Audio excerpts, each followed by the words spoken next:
the gospel of our salvation. Praise to you, Lord Jesus Christ. Dear friends, on this Christmas day, we read one of the most difficult parts of the Gospel of John.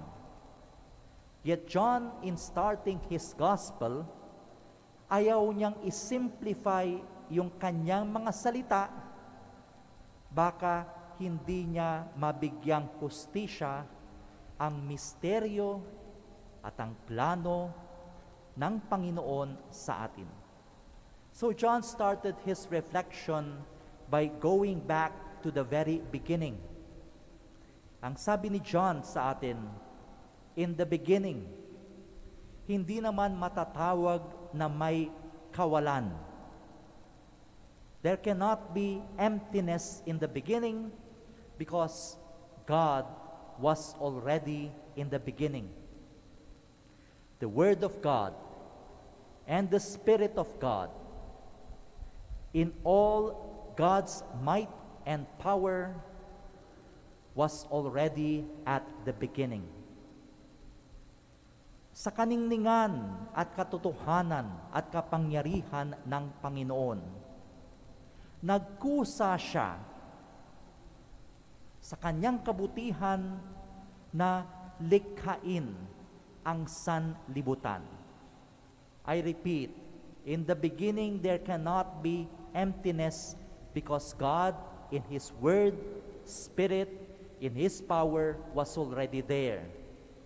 But in His goodness, nagkusa ang Diyos para likhain ang sanlibutan at likhain ang tao para masilayan natin, makasama natin ang kaningningan, kapangyarihan at presensya ng Panginoon. Ngunit nagsimula po ang pagdating ng kadiliman. By darkness we understand the beginning of man's journey away from God, papalayo sa ilaw ng Diyos. This happened because humanity, sinned. Nagsimula tayong makaranas ng pighati. Nagsimula nating naramdaman ang ating kakulangan. Nagsimula ang hinagpis ng tao nang ang tao ay magsimulang magkasala sa Diyos at magkasala sa kanyang kapwa.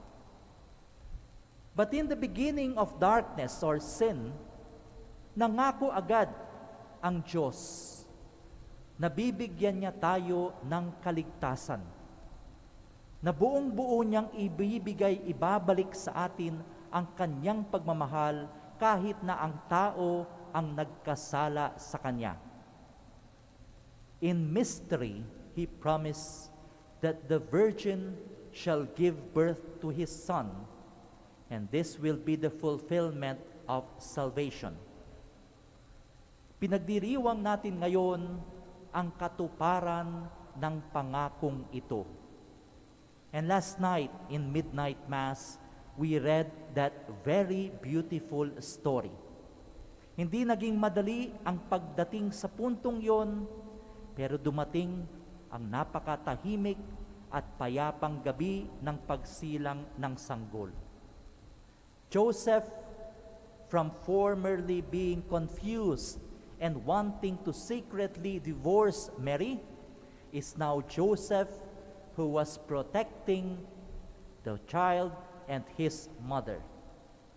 Elizabeth and Zechariah, who were likewise fearful at this sudden grace of having a child, ay nailuwal na si Juan Bautista na maghahanda ng daraanan ng Panginoon. Ang payapa ng gabing iyon, ang mga pastol na mayahalin tulad natin figuratively in the lowest point, in the peripheries of humanity, biglang nakasama ang mga anghel na nasa tugatog naman ng kaningningan ng Panginoon. Walang diferensya sa taong namamastol at sa mga anghel na umaawit, sama-sama silang nagpunyagi sa payapang gabing ito. It was almost a very, very perfect night. Why almost? Kasi may phrase doon, may nabanggit doon na nag-disturb sa napakagandang kwento. Habang binabasa natin ang kwentong iyon, na ipapanganak na ang sanggol, ang Mesiyas, nabanggit din kasi doon na wala silang matuluyan. There was no place for Joseph and Mary at the inn or anywhere else. Hence, whenever we celebrate the Belen, it is always in the manger, sa tahanan ng mga hayop, sa kainan, sa sabsaban ng mga alagang hayop. I'd like us to focus on this disturbing phrase, because this disturbing phrase will continue to be a disturbance to us, or maybe better yet, a challenge for us. Na walang matuluyan ang ipapanganak na sanggol. A few days ago, I received a gift from I would consider a very religious person. Natuwa ako, nakaalala sila, but I also noticed, pagbasa ko nung card, which I'm sure they did not notice, ang nakalagay doon sa card, Happy Holidays.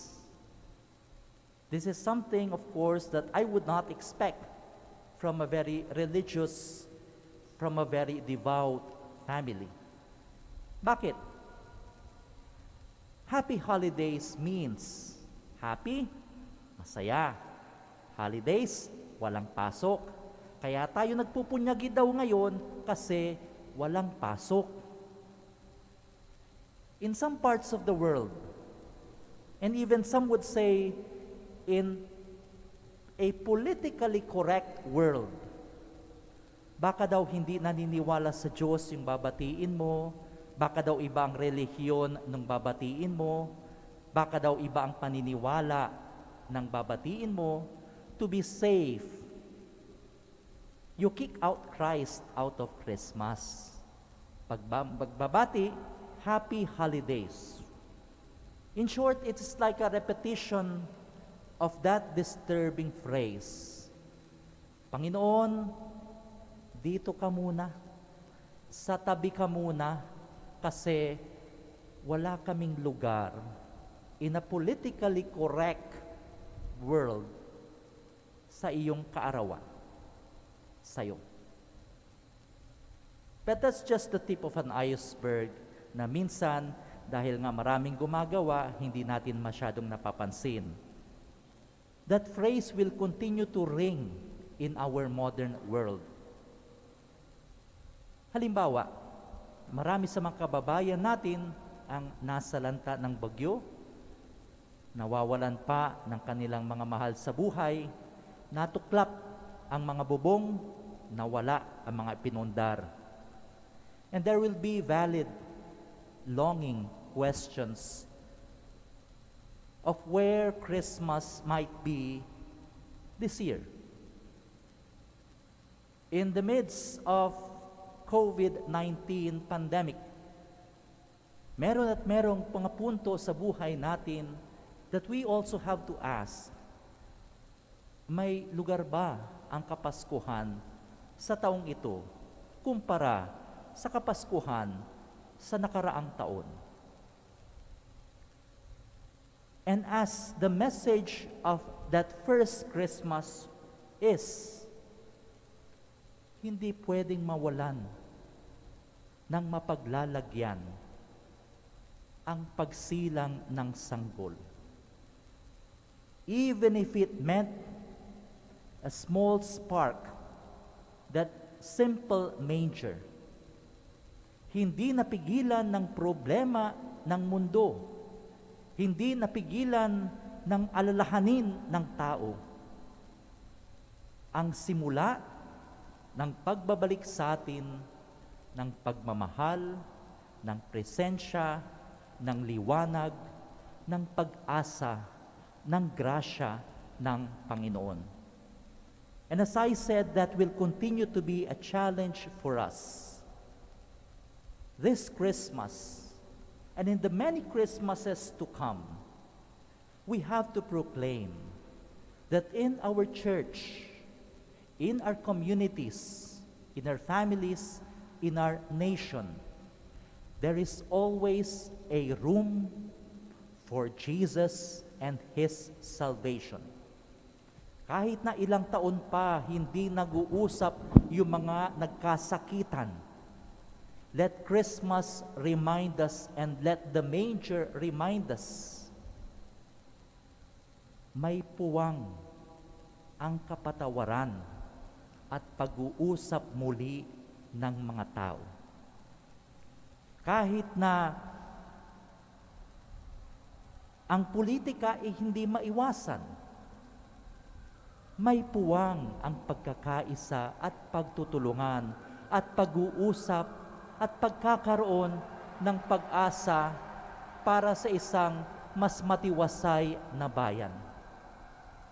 Kahit na maraming variants ang COVID-19, when you look to the resilience, especially of our frontline workers, of the charity and presence and sacrifice of those who take care of our health, who lead us, meron at merong puwang ng pag-asa, ng pagpapanibago, ng solusyon, anuman ang suliranin ng mundo.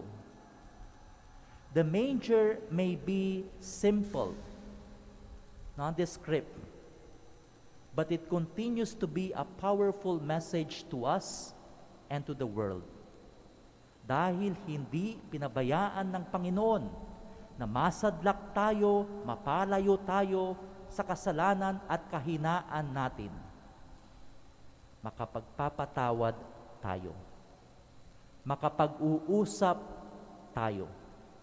Makapagtutulungan tayo.